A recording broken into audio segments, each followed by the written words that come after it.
I did, and I felt weird over there too. Yeah. Maybe.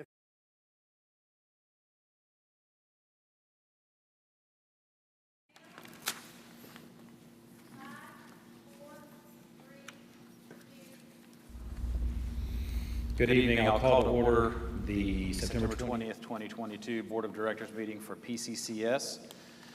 The mission of Piedmont Community Charter School, tuition-free K-12 school that offers a superior college preparatory education experience for this community and its families. Would you please join me in a moment of silence?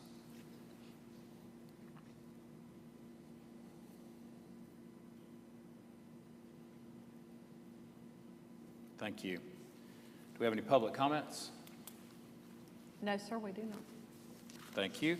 Item 4, before we do that, we need to add a couple items to the agenda. To the item 6E, Facilities Committee report, we need to add a proposal for the middle school parking lot design, and to F, Governance Committee, we need to add to the agenda the seating of a new high school staff rep, and also some middle school dress code clarification. So moved. Do I hear a second? Second. Motion and a second. All those in favor? Aye.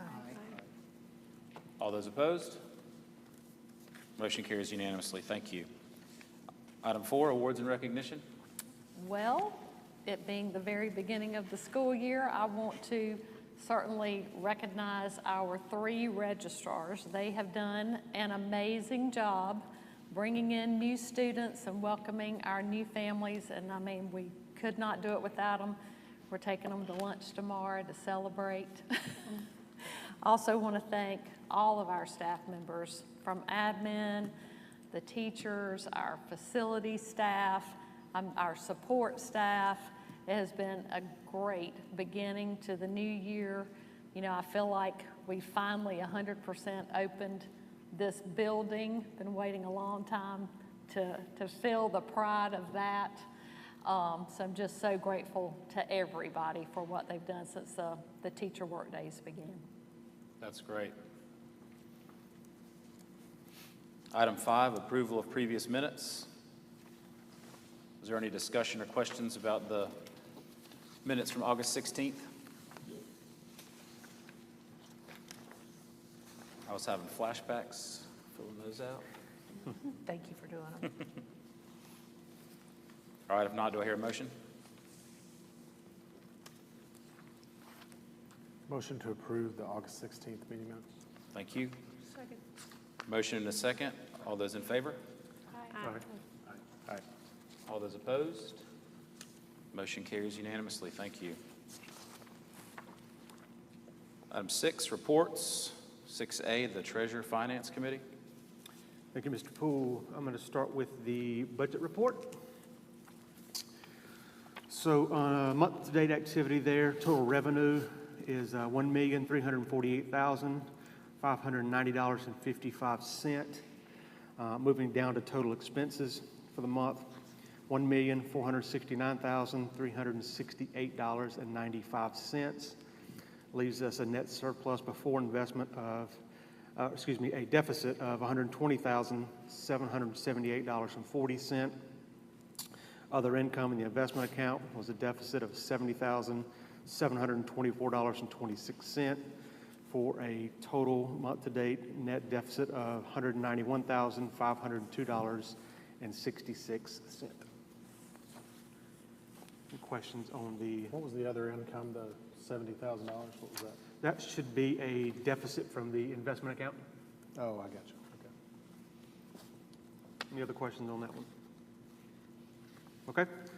Move on to the surplus and cash reports.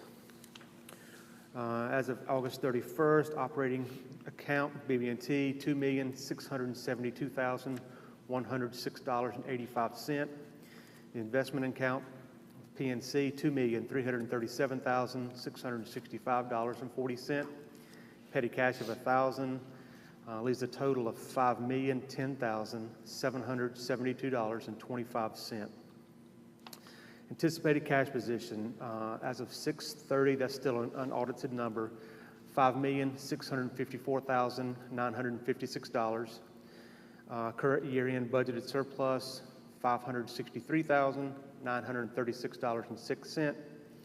less the fund balance appropriations of $510,396.28, leaves us expected cash and investments on hand of 6/30/2023 of $5,708,495.78, less out the investment account of $2,337,665.40, leaves expected cash available on 6/30/2023, $3,370,830.38.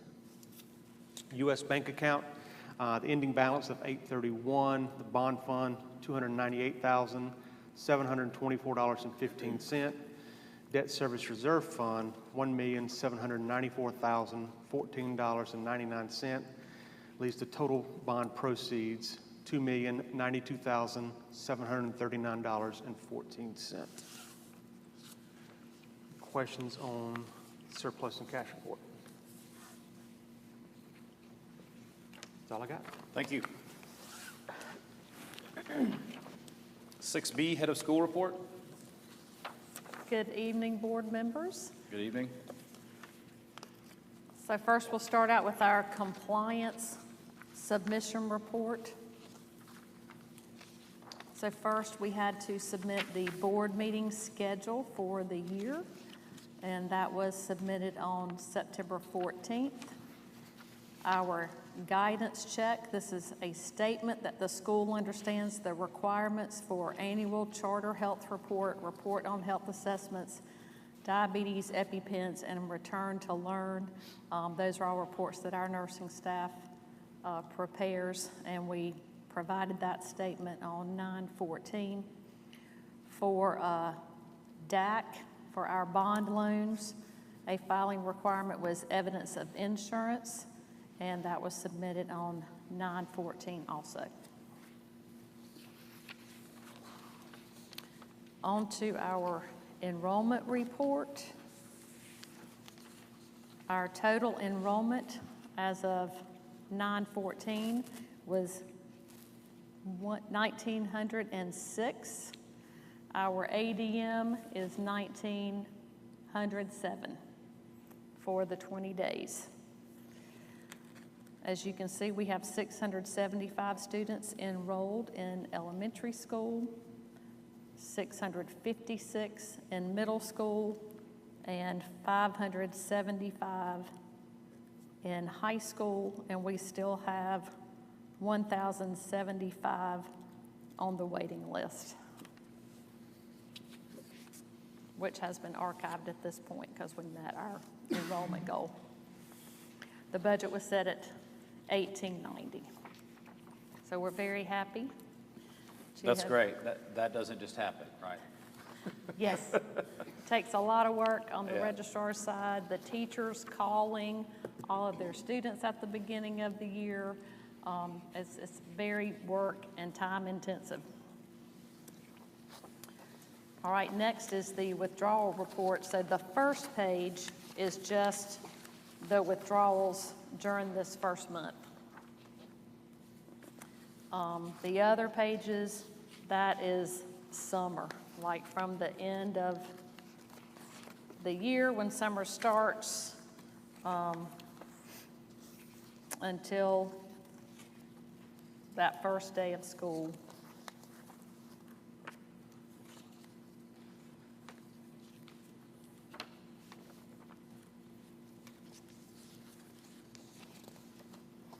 Having a healthy wait list is really, paramount.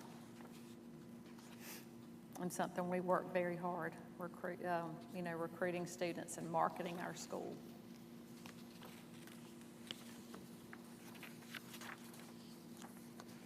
Is that it? That's it. All right. 6C, Enrichment Committee. Oh, excuse me, it's test score presentation. Okay, I didn't know if that was under enrichment or. We're going to do that during the head of school report. Okay. You ready, Ms. Huffstetler? And board members, what we're going to do is go sit down on the front rows so we can see Ms. Huffstetler's presentation.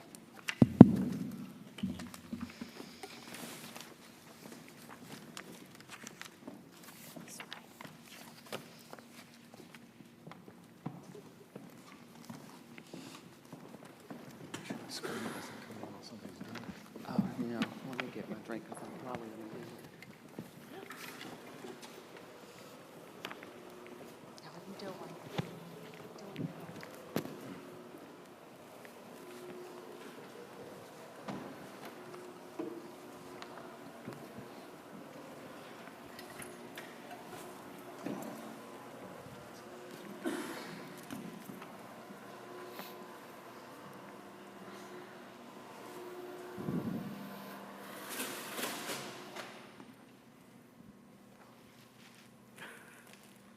Okay.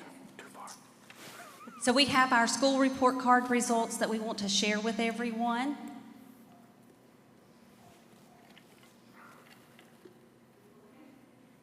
You're fine.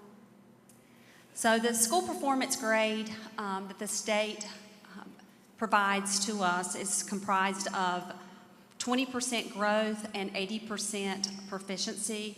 It is an A to F grading model. So we will be looking at proficiency and growth throughout this presentation. The achievement indicators for the school performance grade for elementary and middle, it is our 3rd grade through 8th grade EOG mathematics. And that includes the North Carolina Math 1 in the 8th grade for those students that are taking the Math 1. Grades 3 through 8 EOG and ELA. And then grades 5 and 8, EOG Science, and then our English learners, our progress on those students. For high school, it includes EOCs in Math 1 and Math 3, English 2, Biology, the ACT. Every 11th grader is required to take the ACT. Math course rigor, and what that is seniors who completed through Math 3, cohort graduation rate, and again, our EL progress. So what we have here are grades 3 through 8, and it is, if you look from left to right, you will see 7 years pre-COVID, and at the very end, you will see last year's. So that kind of gives you an idea of where we have come from and where we are now with our ELA, math, and science EOGs. And this is grade level proficiency, which includes a score of 3, 4, or 5. So I pulled those out so we could look at each subject area or each EOG. So we've got our ELA. So this is grades 3 through 8, ELA proficiency. And that's, again, is a level 3, 4, or 5. And you can see where we were starting in 2012 to 2018, 2019, and then where we were last year at 21, 22. So we were at 55.6% proficient. The next one is math. Again, you'll see 7 years prior to COVID, and then you've got last year of 64.4. And then grades 5 and 8, science proficiency, we were at 77.8% in proficiency. Next is high school. Again, grade level proficiency, levels 3, 4, and 5. And these are all of the EOCs together, and then we will break those out individually. But you have your English 2 in the green. The blue is the Math 1, and the Biology is in kind of the gold yellow color. So this is Math 1 and Math 3, and you're probably thinking, why is it combined together? Students who take Math 1 in the 8th grade, their Math 3 score counts for this math indicator. So we had 65.3% for last year, and you can see that's very close to what we were pre-COVID. Still not at 83.1, but we were close to where we were. High school English 2, again, you will see those scores there, and where we were last year at 74.8%. In biology, we were at 81%. that is where we would like to see them all. So we were very happy with our biology scores last year being at 81%. So this is growth. This is the 20%. So this is a year's worth of progress for students. So you can see the past 7 years, and then there's a gap there because that's the COVID years. And then you see where we were last year, and it's 1.46. Now for growth, to be in the MET category, it is a negative 2.0 to a positive 2.0. So we're at a 1.46, so that falls in what we consider meeting growth. If it is above 2.0, then it is exceeded growth. So you can see that in 2018, 2019, and 2017, 2018, we exceeded growth. Last year, we met growth. This is our graduation rate. We're very proud of our graduation rate because it continues to climb. 98.3, I'm not sure that we'll be able to break that one, but that was actually just one student, so we were very proud of that. But you can see that we have 4 years straight, and I guess that would include the 2018, 2019, 2020, and then 2021, the 4 years in the 90%. And that really is our goal, is to be above 90%. And last year, 98.3%. Overall, the school performance grade last year was a C. And I know that we want to be a B. We're only 1 point away from that B. And the next slide's going to show you kind of how this is determined, how the C is determined. So if you look over at the indicator, the numerator, and the denominator, it's going to show you how many tests that we actually gave in the denominator. In the numerator, those are the levels 3, 4, and 5.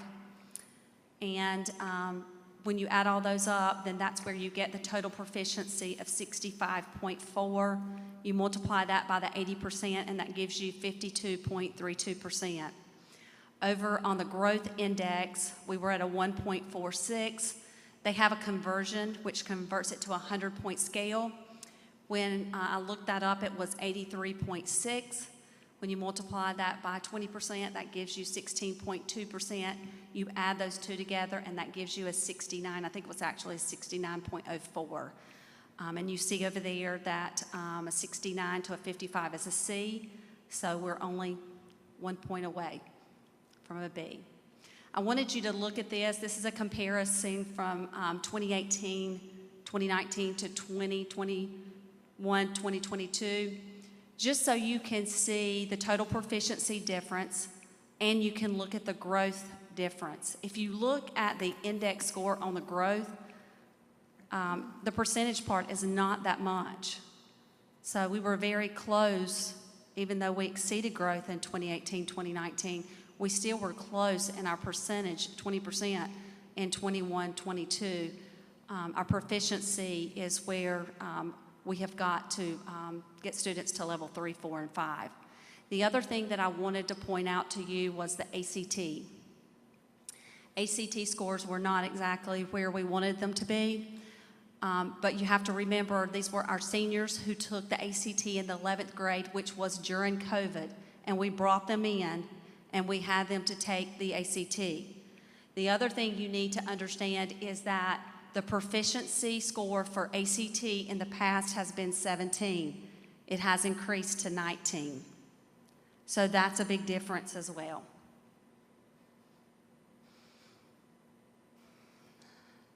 Points of interest for K-12 schools, and there's 72 K-12 schools in North Carolina. Out of those 72, only 2 had a school performance grade of an A. 23 schools had a school performance grade of a B. We were number 26. So we're right there on the cusp of being a B school. So I wanted you to see that we're very, very close to those two groups. Also, the state of North Carolina, and this is all traditional public schools and public charter schools. Out of all of those schools in North Carolina, 42% received a school performance grade of D or F this past school year. Any questions?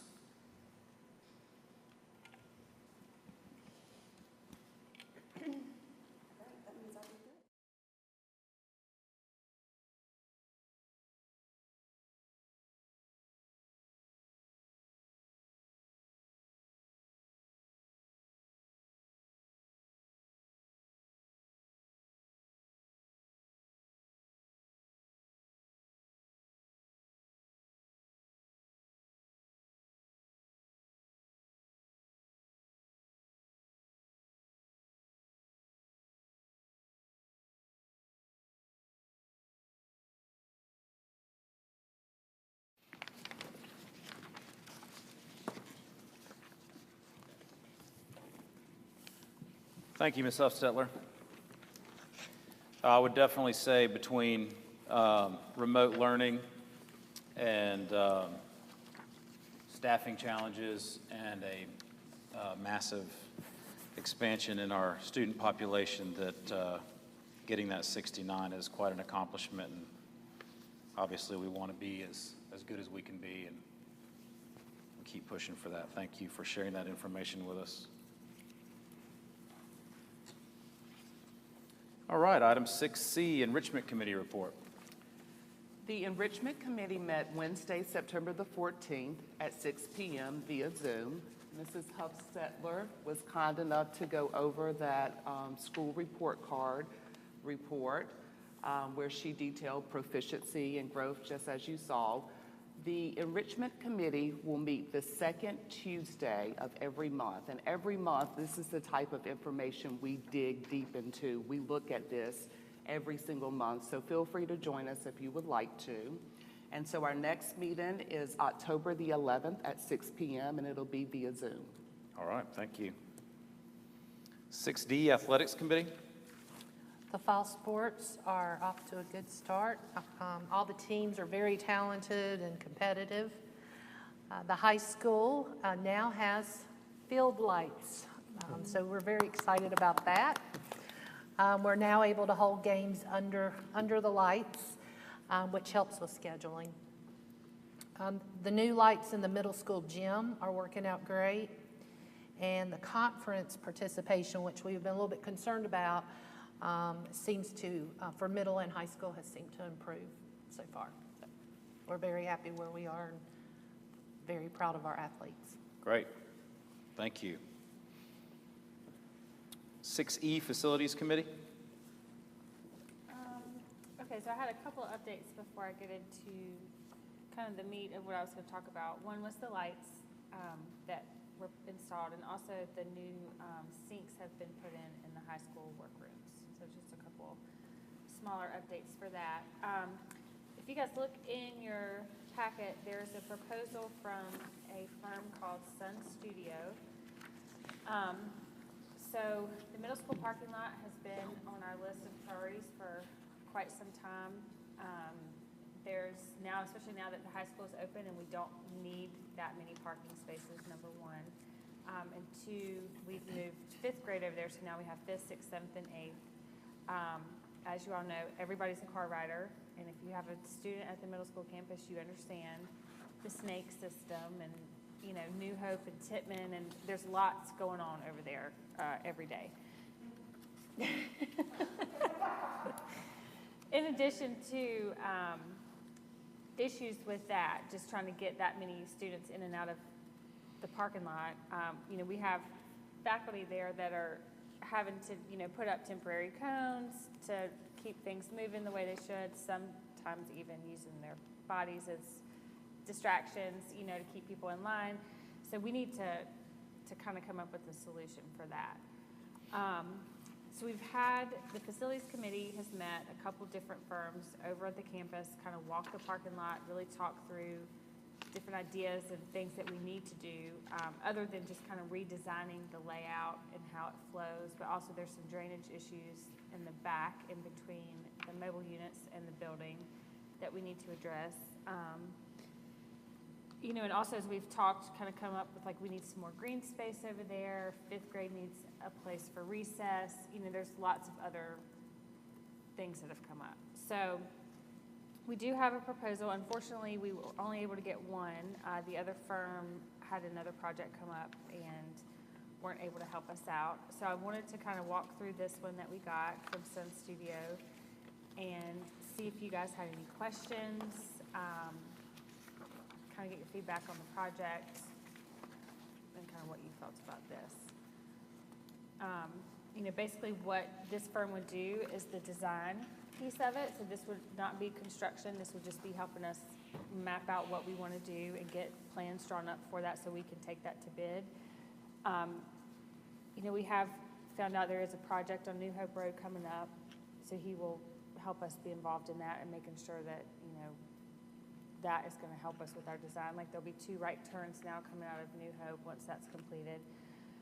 There's another project in the works near the middle school campus that we've got our eye on just to make sure how we do the traffic is going to work with that as well. So this firm will help us make sure we do that. The commercial site plan approval from City of Gastonia, so they'll make sure we're in good terms with them. All the kind of legal stuff they'll help us with. And then again, their deliverables, for the drawings will help us with the demo plan, a site plan, erosion control and stormwater, landscaping, site details, and then project specs. And then he'll also be available once we start construction. Questions always come up, things don't work the way they're supposed to. He'll help kind of with that too. And that's what he calls construction administration. So he's put his fees on the back of the first page. So he will bill us hourly. These numbers are his not to exceed. This would be the absolute max, right? So if it ends up not taking that long, you know what I mean? It could be less, but this would be the absolute max that we would pay for the design piece. And the goal for this, which he thinks is reasonable too, would be to start construction the day after school gets out this year. And so then it, of course, obviously has to be ready before school starts back in August of 2023. So that would be the timeline that we're looking at, which again, he thinks is reasonable. And I think so too. Like this far out, you know, we won't be having a lot of contractors involved, mainly just the paving. I mean, I definitely think it's doable. Do y'all have any questions?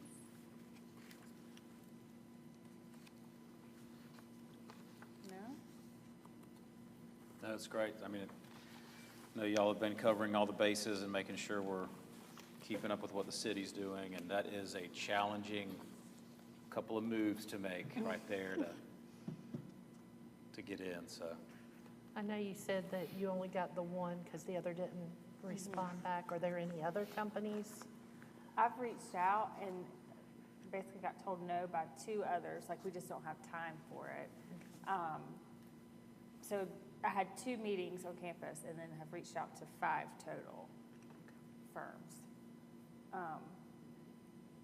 So unfortunately, I think that's just the way the market's going right now. I can certainly keep trying. My only worry with that is the longer we get somebody started, the less likely it can happen this summer because there's no other time to do it. Then we'll be looking at next summer. Yeah, and you can't do it in the winter because the asphalt shops shut down, so. Yeah. Once the, whatever plan or proposal we go with, once that's approved, what's the turnaround time before they'll have those plans completed and could share with us? Did you say? We haven't got that far into the conversation. We do need to get an updated survey done. So once we get that, I think it'll move pretty fast. He's already got a good idea. You know, we walked with the facility managers at the campus, Ms. Richards, Mr. Benfield, we've input for what we need. He has a good list of that. So I think it would move pretty quick. Okay. I mean, I would like to bid it latest March. That way we're on the contractor's schedule to start, Right. you know, Okay. 1st of June.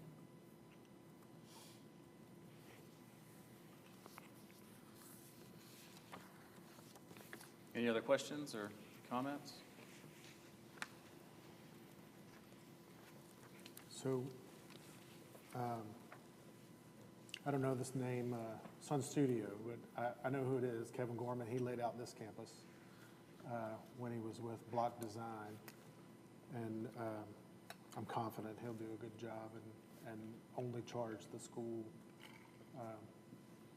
what's necessary to get the project finished, So I think we're really kind of getting a favor. I mean, as Malia told you, I mean, she's gone to 5 firms, and I mean, we're small fish at this point. I mean, this campus from the ground up is a big deal, but, reworking a small piece of land over on Titman Road is not on anybody's priority list right now. The price looks reasonable to me, and understanding that this is the max that we will go, that seems reasonable to me. Well, speaking of that, one thing I do need to add, so one additional cost in the design phase that we would have is updating the survey that we have. And he thinks that if we can get the same firm that did it originally to just update what they have, so we're not going to start from scratch with somebody new, it would be $3,000 to $4,000 for that. So that would be an additional that's not on this,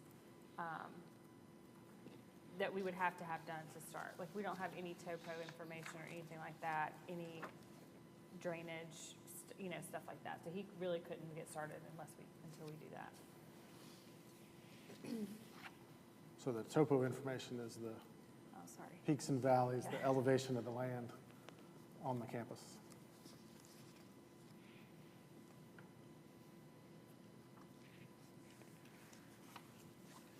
But he did provide great insight. I can tell just by what he's put in the proposal and in his email, like he really put some thought into it. He understands what we need, and I definitely think, like Michael said, he would be a great fit. Good deal. Anything else?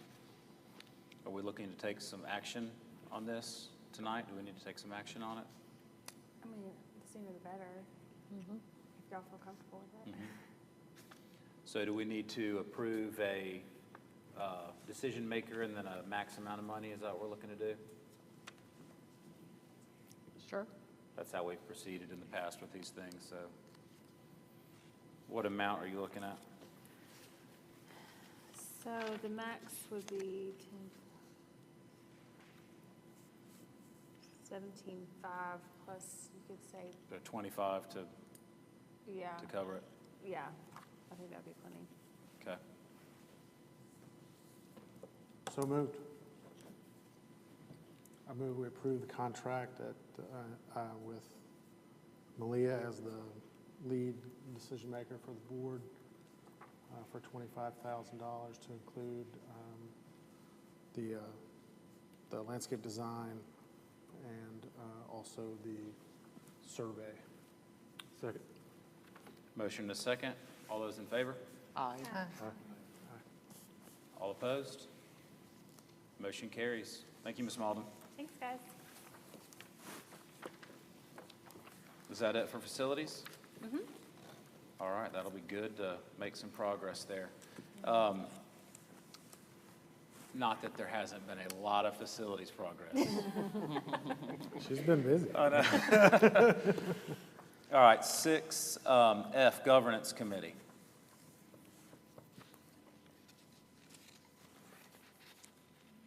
The dress code, we had some confusion about the middle school dress code, so we have clarified a sentence and its bottoms. So previously,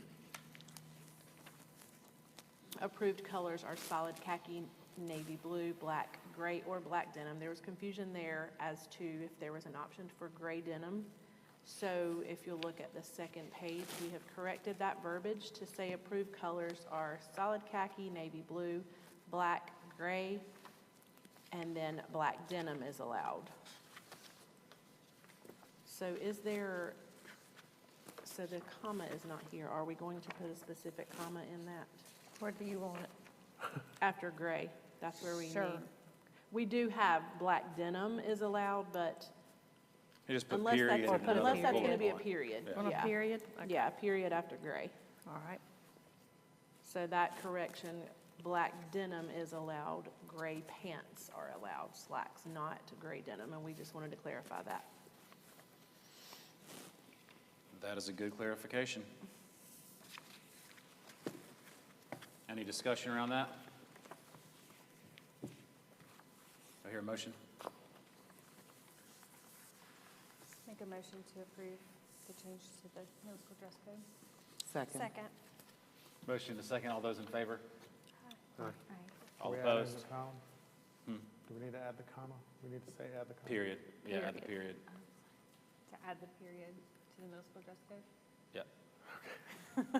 Second. All those in favor? Aye. All opposed? Motion carries unanimously. All right, that's good. It's good to be clear on those things. All right, we get to seat a new board member tonight. Mrs. Starnes, new high school staff rep for this year. Thank you so much for being willing to serve in this way. You can join us up here. We will need to, well, you could. There's a chair. Have a chair, good. Unless there's any comments or questions, I'll hear a motion to seat Ms. Starnes, right? Danny Starnes. So moved. Very- Motion and a second. All those in favor? Aye. Any opposed? Motion carries unanimously. Thank you. Welcome, Ms. Starnes. And again, thank you. One thing on the calendar from the head of school report, we have 2 meetings coming up, 2 strategic planning sessions, 8 a.m. to 11 a.m., one on September 24th and one on October 8th. Thank you. There is no new business. Our next board meeting is on October 18th. Thank you, everyone.